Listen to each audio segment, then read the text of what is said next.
And Mr. Speaker, also support the motion because, Mr. Speaker, this is, as you said earlier, constitutional responsibility of this House to make sure that this country has a cabinet secretary, Mr. Speaker. As you are aware, Mr. Speaker, previously, before this constitution, the President used to appoint cabinet ministers as he wishes and dismiss them as he wishes, Mr. Speaker. But now, under this new constitution, there is a requirement, constitutional requirement, that any nominee that has been brought by the President must be approved by this House. And today we are here, Mr. Speaker, exercising that constitutional mandate. And that's why I want to urge my colleagues to take this matter of the approval very serious, Mr. Speaker. The confirmation of cabinet nominees, Mr. Speaker, is not just a procedural, Mr. Speaker, formality, but it's a vital process that shapes the trajectory of the governance of our country, Mr. Speaker. Mr. Speaker, long time, and you are a veteran politician as you are a lawyer.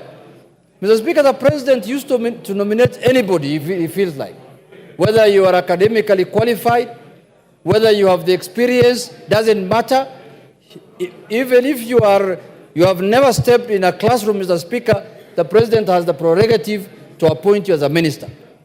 But at this point in time in this country, Mr. Speaker, you will be nominated and Parliament will look at your suitability and whether you have the capacity to perform, Mr. Speaker. So for that reason, Mr. Speaker, these nominees went through rigorous evaluation, Mr. Speaker, and looked at the experiences, Mr. Speaker. And I want to take this opportunity to thank you as the chairman of the committee, because this committee has put a lot of man-hour into this matter, Mr. Speaker, took a lot of time to scrutinize these members, Mr. Speaker. And every nominee appeared before the committee in person, and all questions have been put across to them, and a lot of them answered, Mr. Speaker, satisfactorily as per the report of the committee. But, Mr. Speaker, the question that we need to ask ourselves is that why are we in this situation at this point in time, Mr. Speaker? Why are we vetting ministers again mid-term, Mr. Speaker, when the term of the election has not ended, Mr. Speaker? Mr. Speaker, we have found ourselves in this situation because of our own making, Mr. Speaker. And one of the things that has come out in the vetting process is that the issue that has brought us to this situation was captured very well in our vetting process, Mr. Speaker. And we captured that the issue of arrogance, opulence, and show-off, Mr. Speaker. And we put those questions to the nominees, and majority of them took their time to answer that question, Mr. Speaker, and told us that they are not people of show-off. Order, members. Order. Members on the majority side, try and minimize your levels and tones of conversation so Mr. Speaker, we can follow the proceedings. Mr. Speaker, members of the majority side, some of them are being disturbed by what has happened in the vetting committee, the rejection of one of the nominees, Mr. Speaker. Mr. Speaker, we must have a vetting committee. And what the committee has done must be taken very serious, Mr. Speaker. The committee spent many man-hours to check on the suitability of every candidate, Mr. Speaker. And the committee is not doing any victimization. The committee is not doing any victimization. The committee did their work in accordance with the Constitution and the laws of the country, Mr. Speaker. The Parliamentary Approval Act, Mr. Speaker. If a nominee is incompetent, the committee cannot say anything other than that he is incompetent or she is incompetent, Mr. Speaker. Mr. Speaker. Order. Member for Order. Take your seat, JUNET. Member for Keyo South. I'll give you an opportunity to have your say. This is not a public rally. This is the National Assembly of Kenya. The right for everybody to say what they are saying corresponds with the right for everybody to listen to those who are saying. Just listen to your colleagues, you'll also be listened to in the same decorum.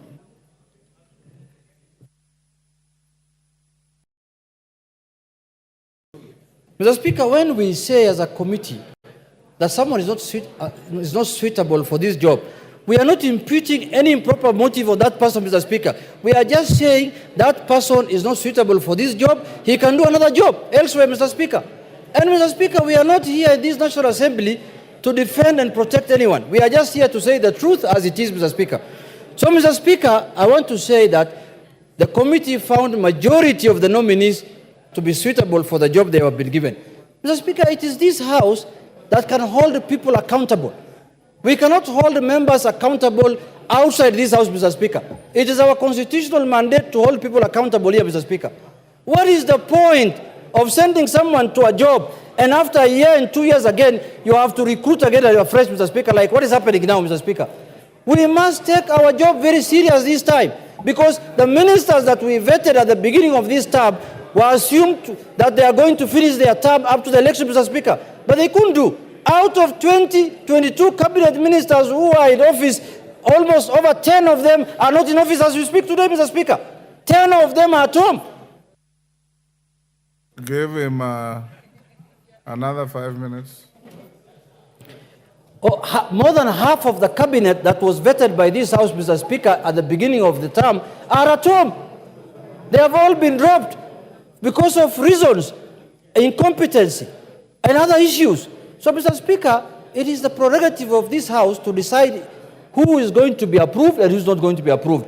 But we must take the report of the committee very serious because the committee did public participation.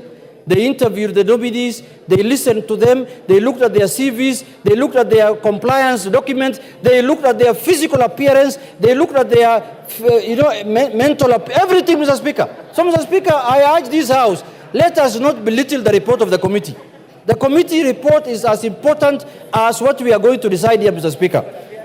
Mr. Speaker, the other issue I want to say is that we looked very much on the issue of integrity and accountability, Mr. Speaker.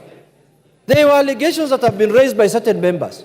There were issues that were raised against, for example, a nominee, Honorable Oparanya, Mr. Speaker.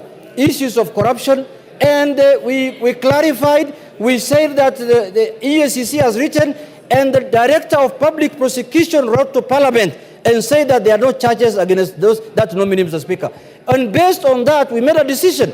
And himself, he appeared there and said, if there is any iota of evidence on him, on allegations of corruption, he is willing to resign, even if he's appointed, Mr. Speaker. Issues of drugs were raised about Hassan Ali Joe. The Minister for Interior, by then George Saitoti, came here and brought a report against him. Later, a report was brought to Parliament a week later that cleared him, Mr. Speaker. We looked into all those issues, Mr. Speaker, and we cleared all those people. Issues of opulence, sideshow, what's it called? Arrogance, and sort of were leveled against Honorable Murkomen. We looked at him, he came with a tie and a suit that did not look very expensive for that day. He should not put on another one going forward. He should continue with the same ones that he came to the committee, Mr. Speaker. And it was clear of those points, Mr. Speaker.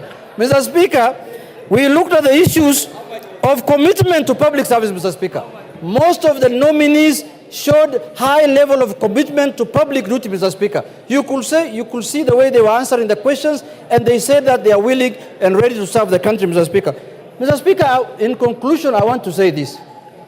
There is nothing that stops this House to impeach any CS who does not perform his functions again. That responsibility again is with us here, Mr. Speaker. And the day a CS nominee does not perform his functions in accordance with the Constitution and in accordance with the wishes of Kenyans, we have the responsibility again to remove him from office and to impeach him. Lastly, Mr. Speaker, I want to urge the nominees that once you assume office, Mr. Speaker, kindly have in mind what Kenyans expect of you, Mr. Speaker.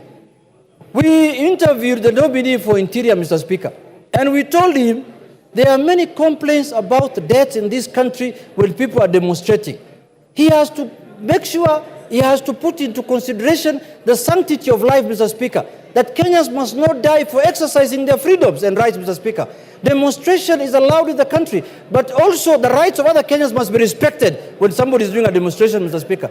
So we have looked at everything and everything that is possible, and we have concluded that 19 nominees are suitable for office. Mr. Speaker, what I am proud of today, Mr. Speaker, are my colleagues whom I was with them in the same party who have joined now the executive, Mr. Speaker.